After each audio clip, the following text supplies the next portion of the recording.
Shalom. Sebelum saya sampaikan firman Tuhan, ada kesaksian dari Sema Choir. Silakan Bapak Ibu, saudara-saudara.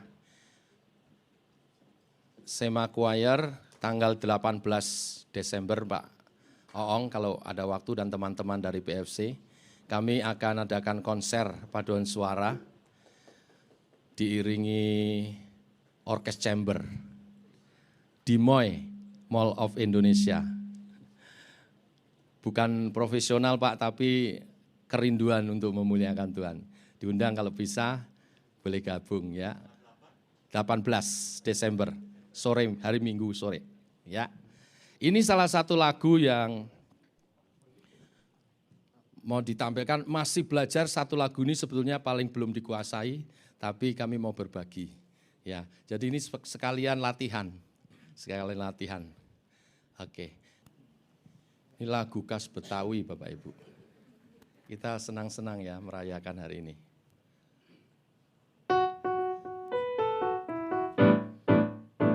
Haleluya, puji Tuhan Maha Kasih atas kemurahannya kepada dunia.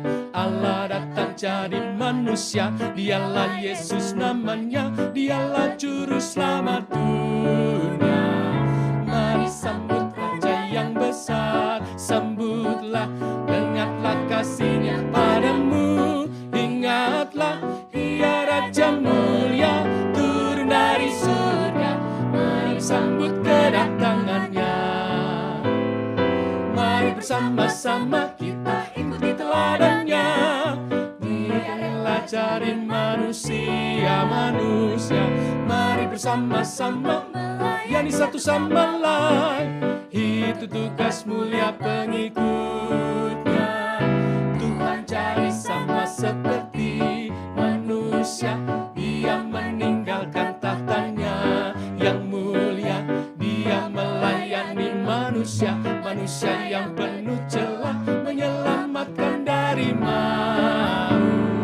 Mari melakukan firman-Nya, lakukan dan menolong orang berbeban. Tolonglah, Dia mengasihi tiap manusia. Dialah panutan yang benar.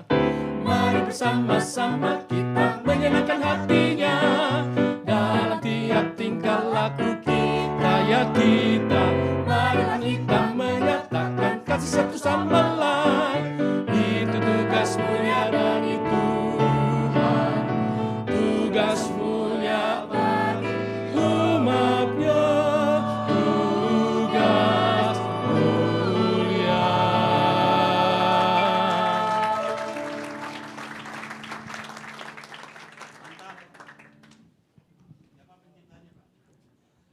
Penciptanya murid saya di Abdiel, Bapak Bambang Siswa Adi, mahasiswa Abdiel, mahasiswa musik.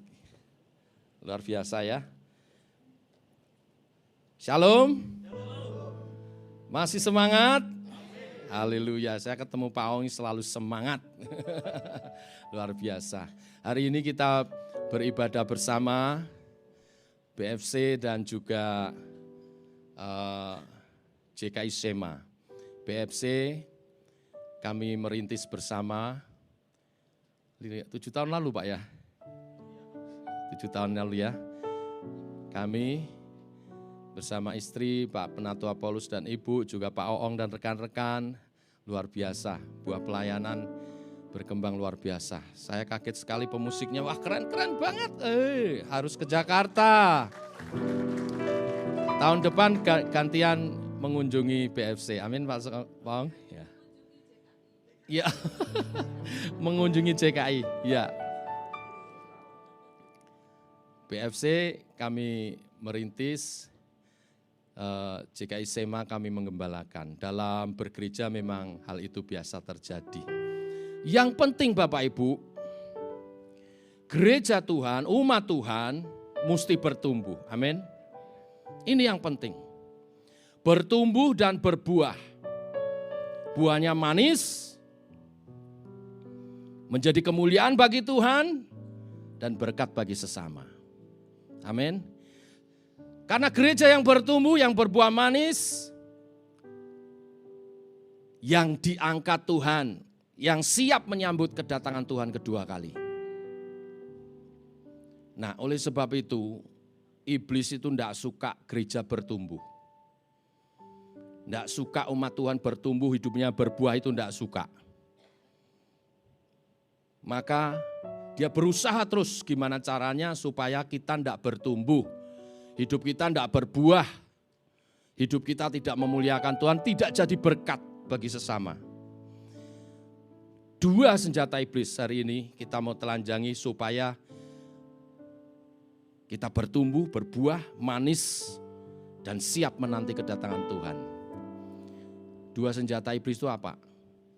Yang satu dosa, yang kedua tekanan hidup. Ini dipakai oleh iblis untuk menjatuhkan anak-anak Tuhan supaya tidak bertumbuh. Ya, yang pertama tentang dosa. Boleh dimunculkan? Saya sudah kasih PPT. Dosa.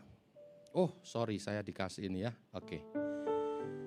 Nah, bicara tentang dosa kita belajar dari kisah Daud di 2 Samuel 12 ayat 1 sampai 25. Kita baca sampai ayat 13 saja. Kita baca bergantian Bapak Ibu Saudara sekalian.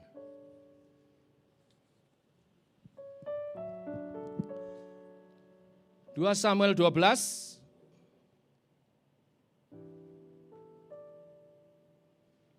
ayat 1 sampai 25, tapi kita baca bergantian sampai 13 saja. 2 Samuel pasal 12 ayat 1 saya mulai ya Bapak Ibu Saudara sekalian.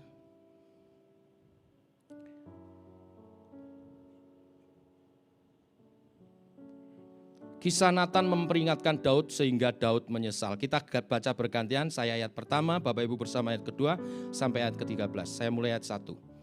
Tuhan mengutus Nathan kepada Daud. Ia datang kepada Daud dan berkata kepadanya, ada 2 orang dalam suatu kota, yang seorang kaya, yang lain miskin bersama.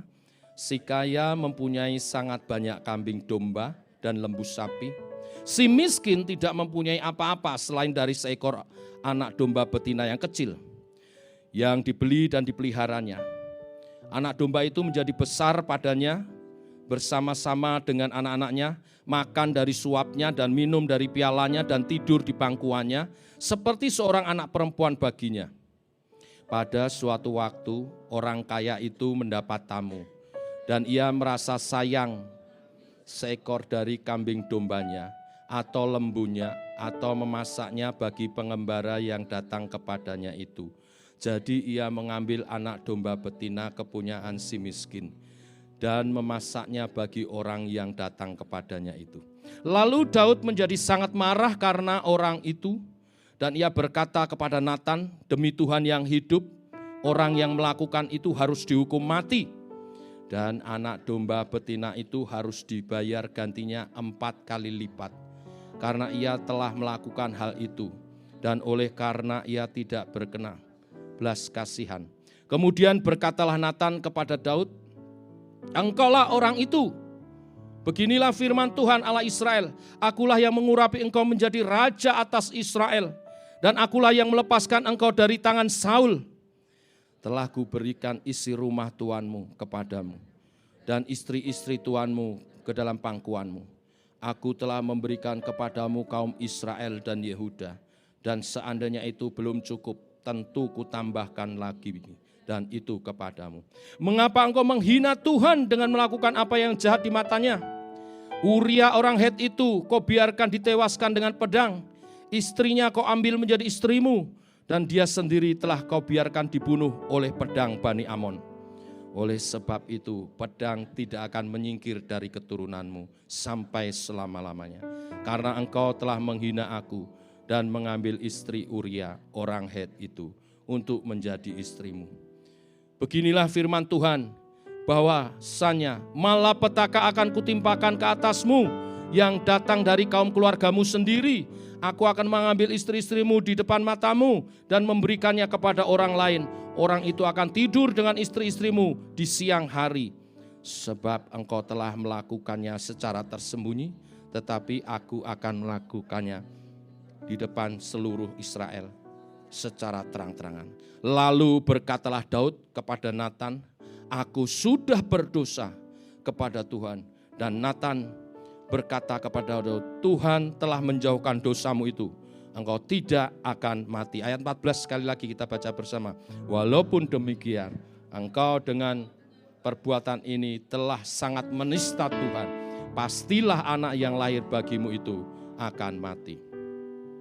Iblis pakai senjata dosa supaya umat Tuhan tidak bertumbuh dan berbuah. Caranya dosa di tengah keluarga. Kami ini retreat keluarga, saya jadi bawa temanya kepada tema keluarga. Allah yang setia memulihkan keluarga. Banyak keluarga dikacaukan dengan dosa. Dosa apapun itu. Sehingga tidak berbahagia hidupnya. Sehingga tercerai-berai. Dan secara iman rohani tidak bertumbuh dan berbuah.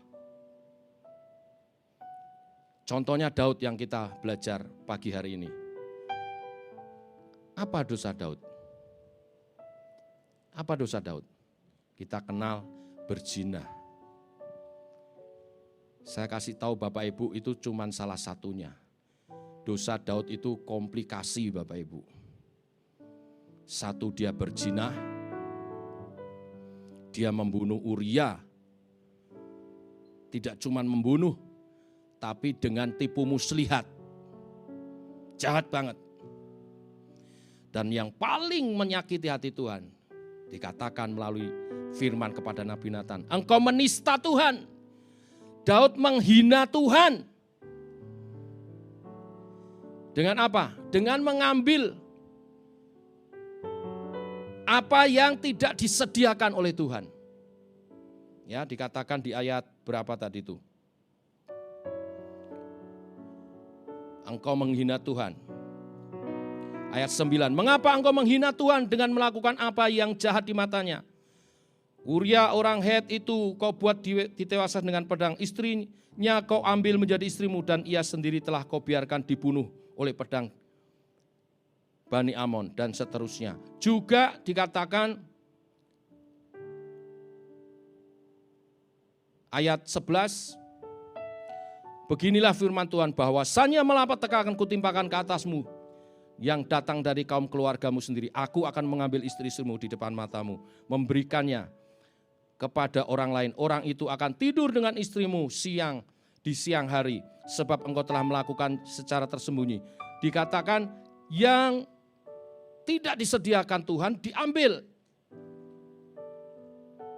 Batsheba itu bukan istrinya Daud, bukan juga wanita single. Itu istrinya Uria, punya Uria. Daud sendiri sudah dikasih istri banyak sama Tuhan. Zaman itu boleh poligami. Daud sudah punya istri tapi masih mau istrinya orang. Itu menghina Tuhan. Termasuk segala hal. Kalau kita mengingini yang bukan disediakan Tuhan, itu dosa yang serius. Dosa itu membawa penderitaan luar biasa. Saudara tahu akibat daripada dosanya? Yang pertama, 4 anaknya mati. Sesuai kata Nabi Natan, pedang tidak akan beranjak daripadamu. Dan Daud berkata waktu dikasih perumpamaan tentang seorang petani yang punya anak kambing.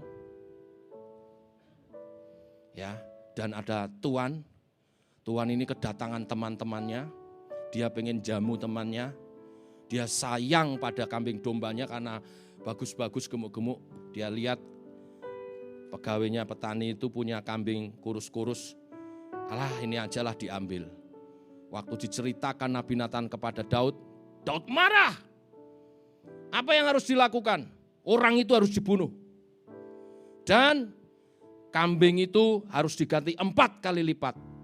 Benar, 4 anak Daud mati. Anak hasil perzinahan dengan Batsyeba, mati. Lalu Amnon dibunuh Absalom anaknya juga. Absalom dibunuh Yoab. Adonai dibunuh Benaya. 4 anaknya mati. Apakah sudah selesai hukuman Tuhan? Oh tidak. Anak-anaknya mendatangkan malapetaka luar biasa. Absalom memberontak, ingin mengkudeta Daud. Bukan ingin, sudah mengkudeta. Bahkan ingin membunuh Daud. Karena Daud meniduri istri orang. Dikatakan istri-istrinya ditiduri atas perintah anaknya yang mengkudeta itu. Diumbar Bapak Ibu, siapa aja boleh. Waduh, hancur. Tapi Tuhan tidak membunuh Daud. Mengapa? Karena Daud bertobat.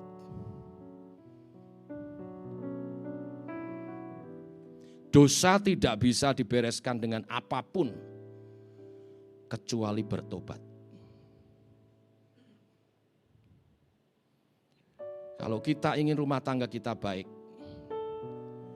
kalau kita ingin kehidupan kita bertumbuh secara iman rohani, tidak ada jalan lain, mesti bertobat dari dosa. Kalau Bapak Ibu sudah hidup dalam pertobatan, ini jadi peringatan dan jadi kita beritakan ke yang lain. Bertobat Bapak Ibu. Saya pernah hidup dalam dosa perzinahan. Saya pernah punya Will, wanita idaman lain. Dan saat istri saya mengetahuinya, terjadi pertengkaran besar. Tapi hanya kami berdua yang tahu. Lalu dia menyadarkan, ini dosa. Sebetulnya saya sudah merasakan, walaupun sebelum istri saya tahu, saya sudah merasakan pelayanan saya mulai gak seimbang, mulai kacau-kacau, mulai munafik, pakai topeng, tidak pure. Topeng semua. Sampai saya terima, oke. Saya harus bagaimana? Ya bereskan. Aku enggak mampu. Enggak mampu. Karena terlibat asmara, perasaan itu sulit. Saya bereskan. Tapi kamu mesti menyerah. Maksudnya, lepas dari jabatanmu sebagai gembala. Waktu itu lagi di puncak-puncak Bapak Ibu. Saya gembala di Pontianak. Jemaat bertumbuh hampir 800 jemaat. Lepas, kamu enggak layak. Lalu dia tantang, kamu sayang keluargamu atau kamu sayang jabatanmu? Wah. Sudah menyerah, tambah dikecek. Tapi saya tahu dia dipakai Tuhan. Dia Nathan buat saya. Saya menyadari. Oke, aku menyerah. Memang kemudian yang terjadi waktu kami menyerah, mengundurkan diri sebagai gembala. Aduh ampun. Betul-betul di padang gurun Pak Oong. Biasa saya siapkan khotbah, 1 minggu minimal 5 khotbah dan yang hadir ribuan, ratusan. Waktu saya menyerahkan diri untuk diproses kembali. 1 tahun, hampir 1 tahun saya tidak boleh khotbah. Bagi Bapak Ibu itu sama gambarannya begini. Bapak Ibu pengusaha 1 tahun tidak boleh dagang. Walaupun dari Pontianak bawa banyak duit, habis Bapak Ibu. Tantangan luar biasa. Ya, berat di padang gurun luar biasa. Saya bersyukur anak-anak saya dilindungi Tuhan. Dan saya bersyukur masih ada teman-teman yang memiliki hati nurani yang baik. Saya yakin itu malaikat-malaikat yang Tuhan gerakkan. Karena Tuhan sayang pada hambanya. Tuhan setia. Tuhan tidak tinggalkan saya. Dalam gelap, Tuhan bercahaya.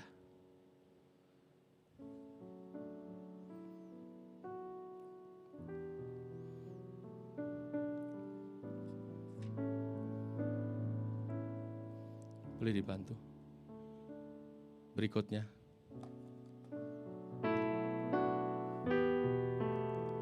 Lagu ini menjadi kesaksian apa yang saya alami. Bapakku datang dan berserah, ku nyatakan Kau yang berkuasa. Dalam gelap Kau setia, Kau cahaya hidupku. Bersama.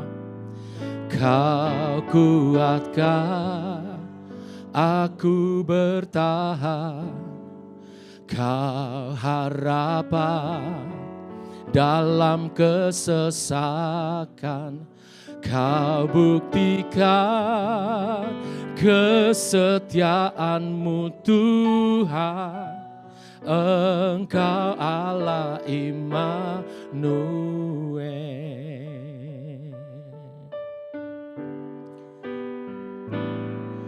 Bapakku datang dan menyembah, ku nyatakan Kau yang bertata. Dalam lemah Kau sempurna, Kau cahaya bagiku.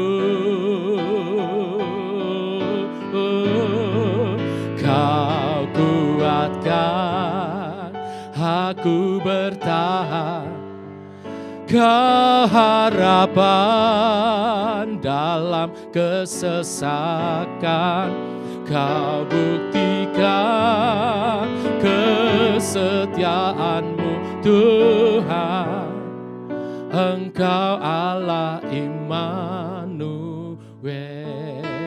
Kau kuatkan aku bertahan, Kau harapan dalam kesesakan.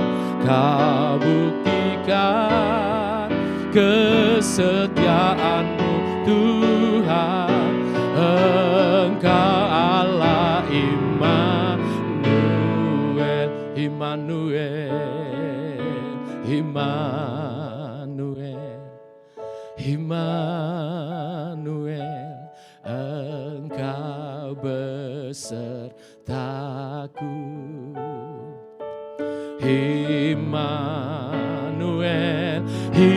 Immanuel, Engkau Allah besertaku. Immanuel, Immanuel, terima kasih Tuhan. Oh, Engkau besertaku. Immanuel, Immanuel, Engkau Allah besertaku. Oh, Kau kuatkan aku bertahan, Kau harapan dalam kesesakan. Kau buktikan kesetiaan-Mu Tuhan, Engkau Allah Immanuel. Engkau Allah Immanuel. Tuhan setia, amin. Tuhan setia dengan mengirim Nathan bagi Daud, mengirim Bu Tasina buat saya. Kalau enggak mungkin saya terus hidup dalam perzinahan, saya munafik, dan saya tidak diangkat Tuhan.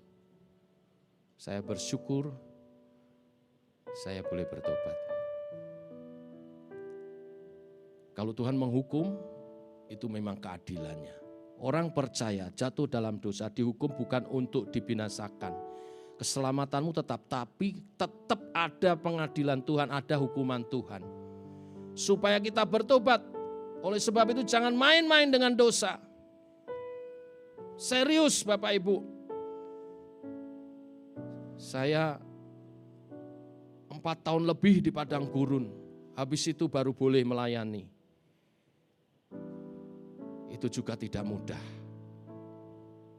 Tertatih-tatih. Terus berpindah di beberapa gereja. Saya nurut sama Tuhan dan Tuhan pulihkan. Puji Tuhan. Sekarang bisa bawa jemaat yang digembalakan untuk melayani bersama. Beri kemuliaan bagi Tuhan. Haleluya. Yang kedua Bapak Ibu, tekanan hidup. Nah, tentang tekanan hidup ini mari kita baca 1 Samuel 1. 1 Samuel pasal 1 ayat 1 sampai dengan yang ke-18 tentang Hana. 1 Samuel pasal 1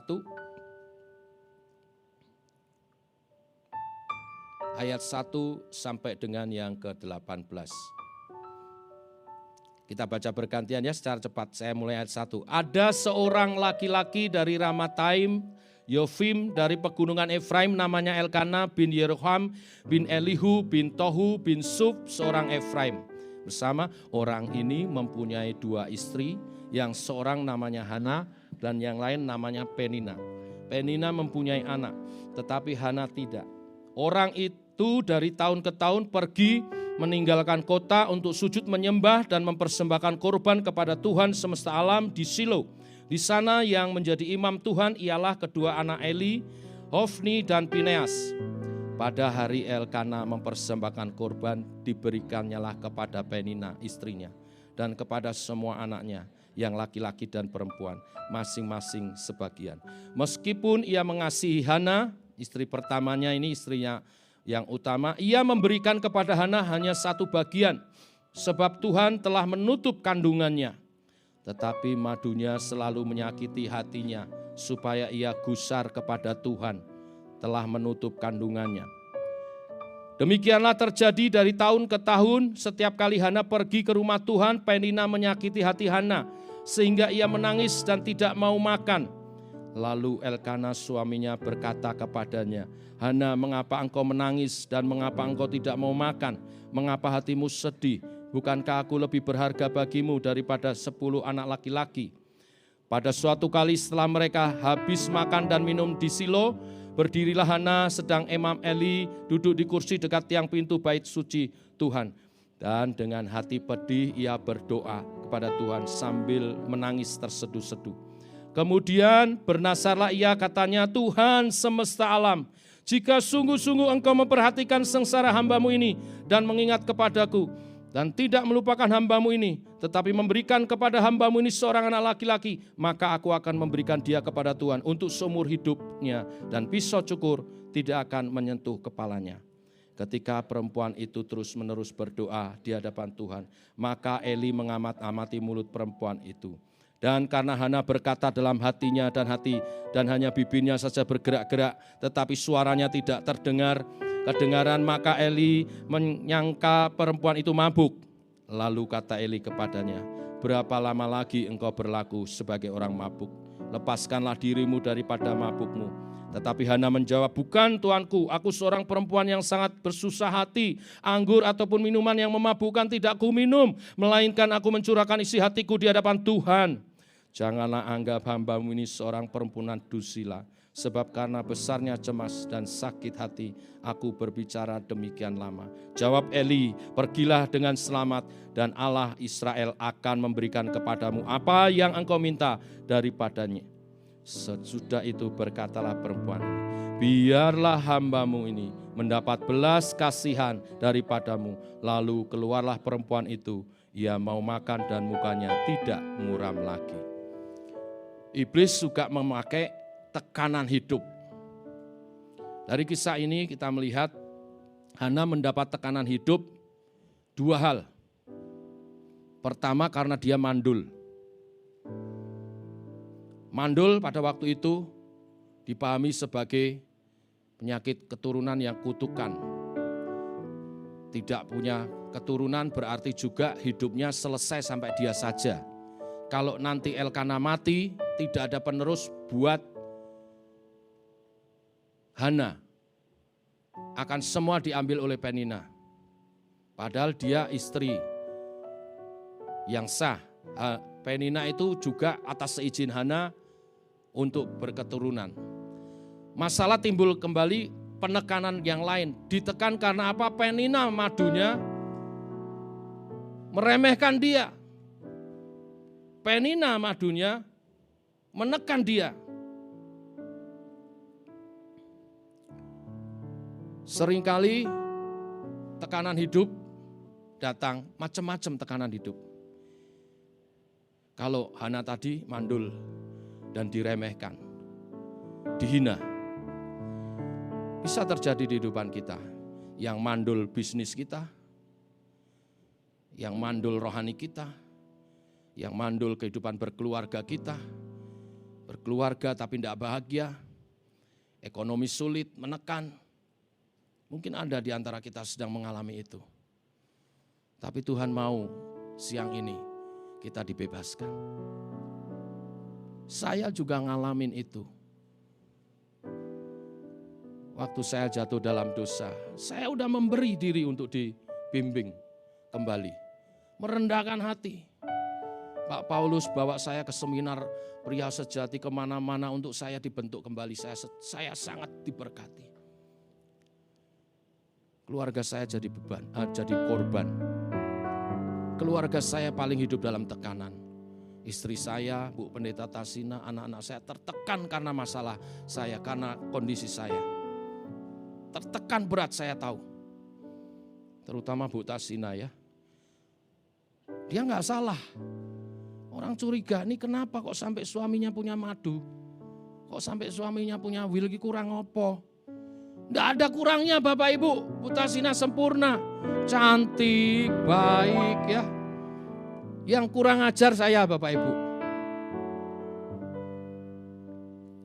Tapi dia dapat tekanan itu, diragukan. Apa yang salah dalam dirimu? Saya tahu. Anak-anak saya pun berjuang luar biasa. Saya juga dapat tekanan luar biasa. Saya udah menyerah. Pernah satu hari saya ikut latihan paduan suara. Giliran tampil saya dikasih tahu, Pak Didi nggak boleh tampil.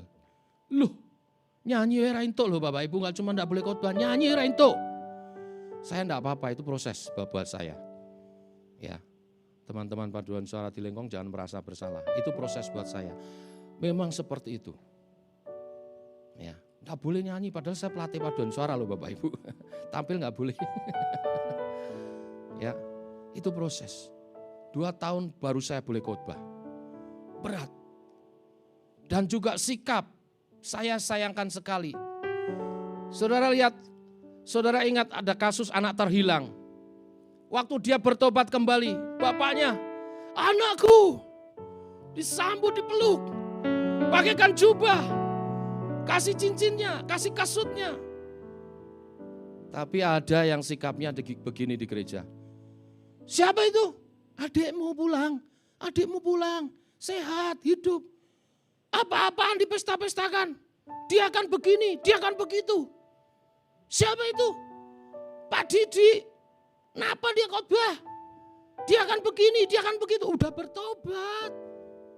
Udah dipulihkan, udah sekian tahun. Belum tentu. Saya tertekan dengan itu. Saya ditekan luar biasa. Hidup dalam tekanan itu membuat tidak bertumbuh. Bukan kita meremehkan dosa. Peringatan, jangan remehkan dosa. Saya khotbah poin pertama dosa, karena saya juga mengalami itu. Tapi kalau ada yang bertobat, tolonglah. Karena banyak orang yang dosa di luaran, kita berani bayar harga berapapun untuk bawa masuk ke gereja. Tapi orang gereja yang berdosa, jatuh dalam dosa, ditendang-tendang keluar. Tidak bijaksana, itu bukan sikap gereja yang betul. supaya tidak patah. Bantu sumbu yang pudar supaya tidak padam. Itu gereja. Itu persekutuan yang benar. Tuhan mau kita terbebas. Bagaimana caranya? Buat kita yang dalam tekanan apapun, termasuk tekanan ekonomi, termasuk tekanan kau diremehkan karena keadaanmu sekarang sedang di bawah. Tidak ada jalan lain. Berdoa. Dan saudara lihat doa Hana. Sampai Eli melihat, kamu mabuk ya? Itu tidak mabuk, itu berdoa sampai sedemikian rupa. Nah, kadang tekanan hidup kita luar biasa, tapi doa kita asal-asalan. Bagaimana bisa? Mari tingkatkan doa. Satu hal saya terima dari Tuhan waktu bersama-sama mulai menggembalakan JKI Sema. Bikin doa. Bikin doa. Bukan kuat gagah kita melayani Tuhan. Oleh roh Tuhan. Bikin doa. Maka saya bangun menara doa. Puji Tuhan, satu-satu dipulihkan. Satu-satu, dan sekarang sudah ya yang berdoa itu sudah semangat. Berdoa sedemikian rupa. Pagi hari ini kalau ada engkau dalam tekanan, kita berseru bersama. Tapi nyatakan, ekspresikan harapanmu dalam Tuhan. Kalau perlu seperti Hana, bernasar. Kita nggak boleh sembarangan nasar. Tapi nasar itu perlu. Ya, untuk menunjukkan kesungguh-sungguhanmu kepada Tuhan. Tuhan, kalau engkau beri aku kemenangan ekonomiku, beri aku kemenangan bisnisku, aku akan melayani engkau dengan hartaku. Misalnya seperti itu. Tuhan, Hana minta anak. Begitu dapat, aku persembahkan. Kenapa sudah tidak berani berdoa seperti itu? Kan ujung-ujungnya orang percaya itu hidup harus bagi kemuliaan Tuhan. Mari pagi hari ini. Lagu kedua.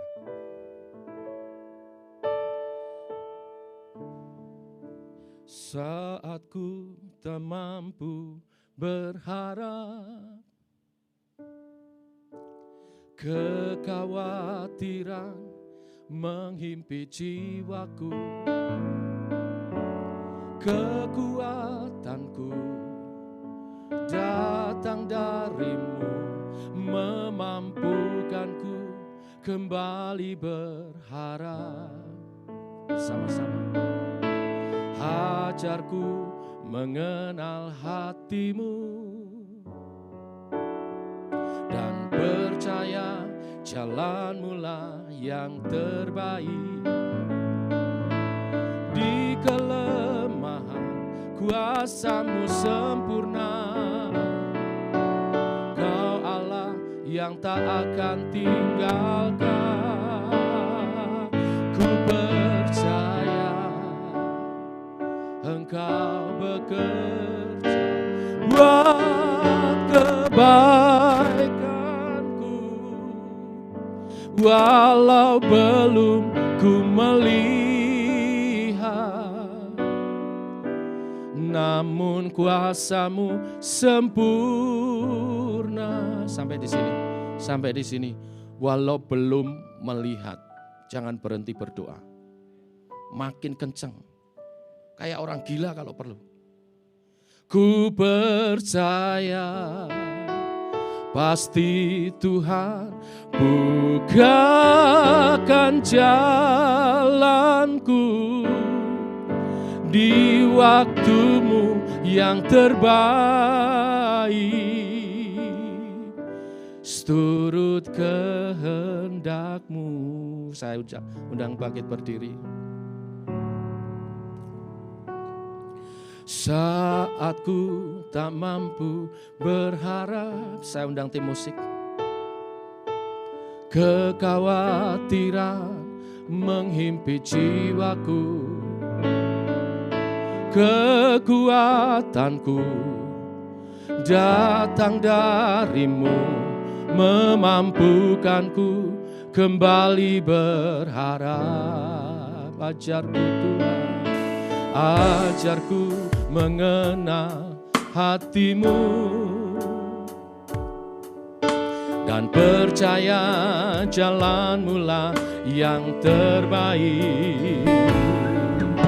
Di kelemahan kuasa-Mu sempurna, Kau Allah yang tak akan tinggalkan. Ku percaya Engkau bekerja buat kebaikanku, walau belum ku melihat, namun kuasa-Mu sempurna.